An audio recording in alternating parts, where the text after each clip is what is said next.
మరణం ఇది అంతం కాదు, కేవలం ఒక దేహత్యాగం. ప్రాణం విడిచిన క్షణం ఈ ప్రపంచంతో నీ బంధం తెగిపోతుంది. కాని నీ ఆత్మ తన కర్మవాసనల్తో కూడిన సూక్ష్మదేహాన్ని ధరిస్తుంది. 13 రోజులపాటు నువ్వు ప్రేమించిన వారి వేదన నీ ముందు ఒక నిజ దర్శనంలాగా కనిపిస్తూనే ఉంటుంది. ఆ తరువాత కాలప్రయాణం మొదలవుతుంది. అఘోరమైన వైతరిణీమది తీరాన నీ గత జన్మల కృత్యాలు నీ ముందు నిలబడతాయి. చిత్రగుప్తుడి లెక్క మొదలైతే తప్పించుకోవడం ఎవరివల్లా కాదు. నీ ప్రతి ఆలోచన, నీ ప్రతి క్రియ అక్కడ తప్పని లెక్క.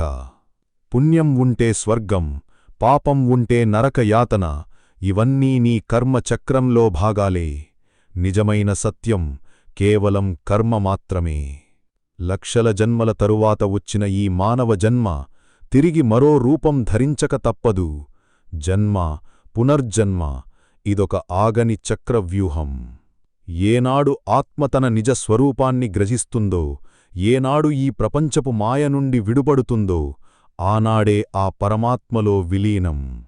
అదే మోక్షం, అదే సనాతన సత్యం. కర్మని నరకలేము, కాలాన్ని ఆపలేము.